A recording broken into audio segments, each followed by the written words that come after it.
Hello! How are you all doing? Fine, I hope.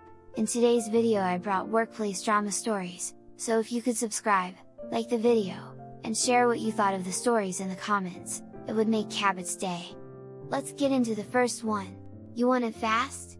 Fine, but don't cry when it blows up in your face. I work at a big retail chain, where the stockroom is the Wild West and chaos is the norm. We recently got a new supervisor, Sarah, who seems to think she's running the Navy SEALs or something. She's obsessed with speed, constantly on us about how we need to get things done faster. Doesn't matter if it's done right, as long as it's done fast. So one day, during peak restock time when we're drowning in boxes, Sarah storms in with her clipboard and her best "I'm in charge" face. She corners me while I'm halfway through a massive inventory check and says, "You're taking way too long with these. Just get through them quickly. We don't have time to check every single item." I try to explain that rushing inventory checks is a bad idea, but she cuts me off with a condescending smile. "If you can't speed this up, maybe this job isn't the right fit for you," she says, all smug like she just dropped a bombshell. "Alright, Sarah, you want speed? Let's see how fast things can spiral out of control." So, I take her words to heart and decide to follow her instructions exactly. The next day, I'm scheduled for another inventory check. Instead of my usual process where I count everything carefully, I decide to play Sarah's game. I glance at the shelves and make up numbers that seem about right. I don't even bother opening boxes to check if what's inside matches the labels. I fly through the whole process, marking items off like I'm speedrunning a video game. What usually takes me 2 hours, I finish in just 20 minutes. Sarah sees me finish up, and I can see her eyes light up. She walks over, grinning ear to ear. "See, that wasn't so hard, was it? If you keep this up, you might even get a little bonus this month," she says, patting herself on the back for her brilliant leadership skills. Fast forward a week, and the store manager, Mike, calls an emergency meeting. The inventory reports have come back, and they're a total disaster. According to the report, we're missing thousands of dollars worth of products. It looks like we either lost half the stock, or we're running some underground black market. Mike's pissed, customers are complaining about out-of-stock items, and the regional manager is breathing down his neck. Mike turns to Sarah and asks her to explain how this could have happened. Sarah, trying to save face, immediately points at the team and says, "They must have messed up the counts. They weren't thorough enough." She's throwing us under the bus without a second thought. This is where I decide to strike. I raise my hand and say, "Actually, I did exactly what Sarah told us to do. She said to skip checking the items and just get it done as quickly as possible. I was just following orders." You could hear a pin drop. Mike slowly turns to Sarah, his expression going from confused to furious. "Is this true?" he asks, narrowing his eyes at her. Sarah's stammering now, trying to backtrack. "Well, I didn't mean to skip it entirely. I just meant to speed it up." But it's too late. The damage is done. Mike's already fuming. "So you decided to cut corners on the one thing that affects our bottom line? You do realize we have to do a full recount now because of this mess, right?" And that's exactly what happens. The next day, Sarah and a few unlucky team members spend 12 hours redoing the entire inventory check from scratch. The rest of us get to enjoy watching them sweat it out while we handle our regular duties. It's glorious. As they're counting, I make sure to walk by every so often and ask, "Need any help speeding things up? I could skip a few checks for you if that helps." The look on Sarah's face every time is pure rage mixed with embarrassment. She can't say anything because she knows I'm just doing what she asked for. By the end of it, we've found thousands of dollars in discrepancies. Turns out, rushing through inventory checks leaves a lot of room for errors. Who knew? The regional manager isn't happy and Sarah ends up getting a formal warning. She starts harping on us about speed after that, and even tries to be extra nice whenever I'm around.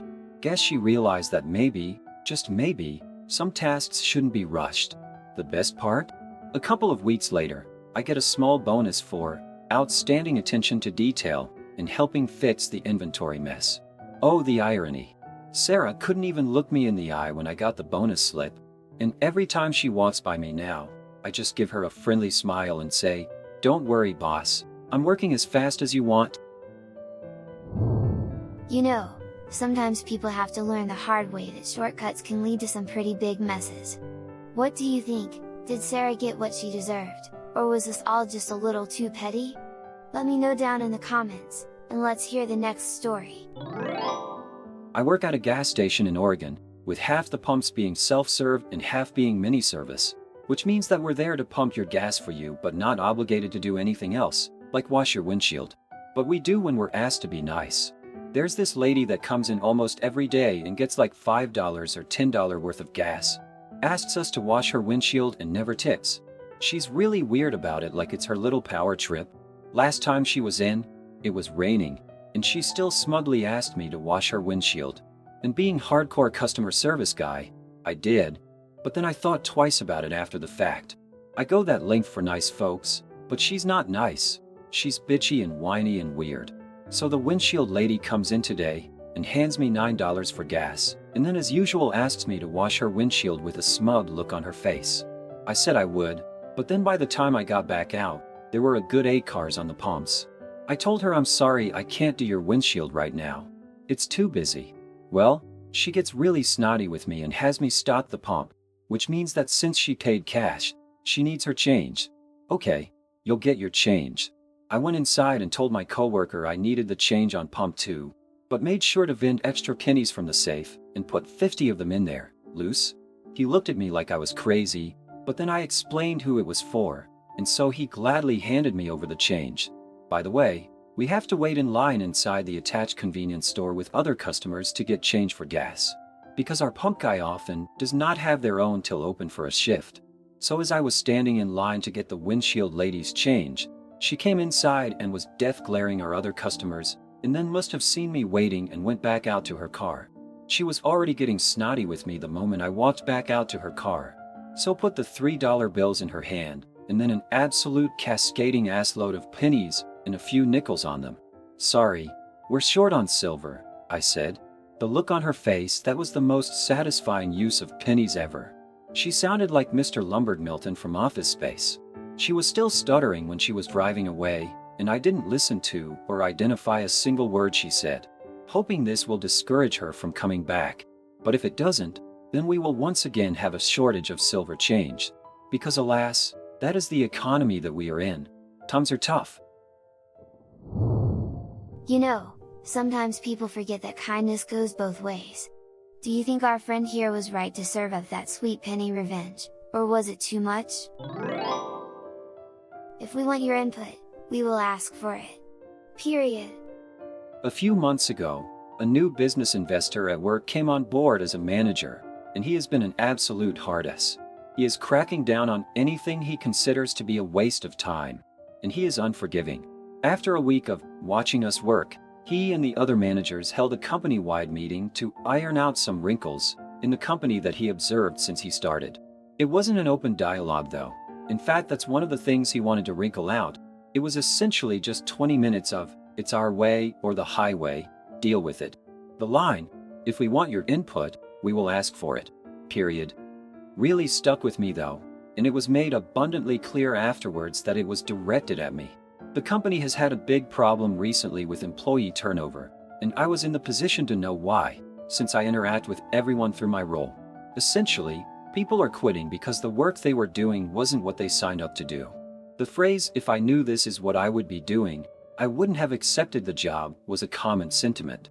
They accepted the job under the impression that they would be serving customers, answering emails and phone calls, general customer service stuff, but instead they spend about 90% of their time in a hot warehouse packing online orders over and over again. I shared that with management. I let them know what the people leaving were saying, in case they wanted to take that into account moving forward. They just thanked me and I left. But the new manager hated that so much that he decided to make a meeting about giving them unsolicited advice. They spoke with me privately afterwards and referred back to when I told them about what the quitting employees said. And they told me that the way they interpreted that was that I was implying that they were being deceitful when hiring people. I told them no, I don't think that at all. I was just relaying what those people were saying about how they felt. They didn't care. They doubled down and said again, if we want your input, we will ask for it.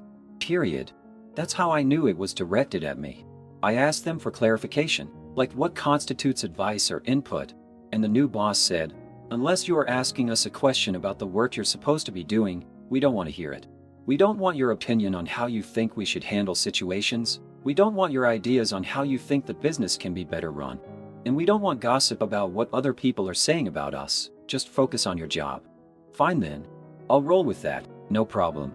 I've worked for them for years and they always appreciated my ideas, opinions, and input until that point. But hey, if they don't want my input anymore, that's their choice and I'll respect that. I knew it was just the new boss saying that stuff since this sort of attitude with him only started when he did. But the others either agreed with him or were too intimidated to disagree. Either way, whatever. I'll comply with their request. Since then, the problem hasn't been fixed. We've had 2 more people come and go, both of them because they didn't sign up for this. Shocker. A third one started about 5 weeks ago, and he has taken his frustration in a different direction. I've overheard him complaining over and over again of other people about how he didn't sign on to stand around in a hot warehouse for hours packing online orders. But instead of quitting like everyone else, he just got angrier and angrier. And then he hulked out. I was upstairs at my desk when I started to hear smashing. I went down to the warehouse to see what was going on, and this guy was taking customers' packages and smashing them out of frustration. A few others in the warehouse gathered and just watched in amusement. It was like something out of a cartoon. The new boss heard the commotion and came down. Long story short, the guy was fired and I was asked if I knew why he flipped out. I said, I don't know what happened exactly to cause him to flip out. But I know that for weeks he's been complaining about not signing up to work in a hot warehouse for hours. Maybe he just reached a tipping point about it, not sure. And he said, well, why didn't you tell us? So, of course, I said, because last time I told you that employees were complaining about that, you accused me of implying that you were being deceitful when hiring them. Then you told me to stop gossiping. He had to eat crow a bit on that, which was just so f***ing delicious to witness. But I was also reprimanded for taking the request too literally, and he accused me of being petty. Whatever, I don't care, because I had to adjust the stock levels for the goods that had to be replaced, and they lost about $10,000 in the rampage. Some of the items that were smashed were worth $2,000 each. Learning that made the whole thing worthwhile. Perhaps enjoying that does make me petty. You know, there's a fine line between being petty and proving a point, and sometimes, it's worth walking it. What do you think? Was this a well-deserved lesson for the boss, or just a messy situation all around? Let's go to the next one. Dress code. This didn't happen directly to me, but a person I used to work with a couple of years back. We worked as system consultants, and would travel to the sites we were assisting during the phases of the projects that required being there in person. As travel costs for these trips would directly impact the budget of the project, or were passed on to the client, we were encouraged to travel as lightly and plan as much ahead as possible, choosing the lowest fare within reason and not go overboard with the hotel and meals. Most of the time this worked well enough. If something was out of the ordinary, usually a quick call to whomever to explain the reason behind it would clear things up. Our expenses would be approved and we'd carry on. Until the company was hired by this one customer. People there seemed to operate out of some parallel world where the constraints of the real world would not apply. Anyway, the usual policy of being cost-conscious also applied there, and the controller from the customer made a point to let us know that they would not approve expenses our company or my colleague, who was a directly hired contractor, submitted, if we weren't mindful of costs. It inevitably happened that we flew in for our first in-person meeting and, booking the lowest available fare within a reasonable schedule, meant we flew without checked luggage and showed up in button-down shirts, dark chinos and black slip-on shoes. Not the most formal attire, but certainly not in pajamas, and perfectly acceptable for every other client up to then. Well, not for these people. We were taken aside and told that their C-suite management was very taken aback that their provider couldn't even manage to show up in suits, proper shoes, and an iron shirt. I was stumped, but my contractor colleague retained his cool and simply asked for a quick 2-sentence email with the requirement for suits, iron shirts, and formal shoes. The client surprisingly obliged. Cue our next trip, and when coordinating with my colleague to book similar flight times, in the same hotel, things got interesting. First, we were flying in the evening before. Second, we were checking luggage. Third, the no-frills hotel a little further out of town, but close enough to the client's office wouldn't do this time. Since they wanted formal attire without any creases, we'd have to check in trolleys, because 2 suits and a fresh shirt for each day plus a spare weren't going to fit in our carry-on. And since we'd have to iron any creases out, we have to book a hotel that has ironing facilities, so the business hotel downtown has to be this time. And the time spent ironing will be invoiced, or at least my contractor colleague will. I'll skip over the uneventful meeting and go straight to when my company's invoice and the contractor's expenses claim got rejected. Since we had the email requesting formal wear, we argued that this was done at the client's request. The controller wouldn't budge, so the contractor immediately stopped working for the client and told my management as much, recommending I do the same. After missing a deadline and a couple of remote meetings, all with a short but sweet answer that there was an outstanding payment, the controller relented, the C-suite dropped the dress code, and we dropped the client the moment the contract was done. I have since been contacted by them again through LinkedIn in an attempt to recruit me. LOL. Sometimes, all it takes is a little malicious compliance to show how ridiculous some rules can be. Do you think the contractor handled it perfectly, or should they have done something differently? Next story. Is the cable live? Then let me finish it myself. This one is from my early days when I was working as a technician for an internet provider company, but it still brings a smile to my face when I remember it. And recently a technician came to install my internet and it all came back. I was working mostly residential buildings and my job that time was pretty simple. Come to the basement, find our distribution box, patch the cable to the right endpoint for the requesting flat, go to the flat, fix cable outlet when needed, verify cable is live, there is signal coming through, and it is the right signal. This is somewhat important. Connect modem, verify, all good, tell the happy customer the internet is ready to use, and off I go. One day I was doing my job again, but got this know-it-all guy. Had to call him to let me in the building, and it was a blast right from the start. First he told me he knew exactly where my company distribution box is, only to lead me to the electricity provider box. Then he is absolutely sure his flat is number XX, while the papers state YY, and indeed was YY. There were a few more helps from his side which I skipped to avoid this becoming a book. But eventually we are up in the flat and I'm going to check the signal, but the guy is like, come on, hurry up, need my connection, need to work on super important stuff. I tell him I need to test the signal first, but here he opens up my malicious compliance window. He says, you do not need to do that, just connect the cable. If the cable is live, just go and I will finish it myself. I still give him a chance by explicitly stressing that the test will take some minutes only, but if it does not work, I will not be able to come earlier than in a couple of days. No, absolutely not. He can finish it by himself. Okay, my man, you've got it. Already too long a story. To make it short, cable was live, but the signal was from local TV antennae, not from our cable internet. This was actually a relatively common issue at that time. Older residential buildings reused wiring, cable patching to a wrong one, and was not so hard to fix once you knew what's wrong. I only imagine what the guy tried to make it work before calling our call center to schedule my visit again.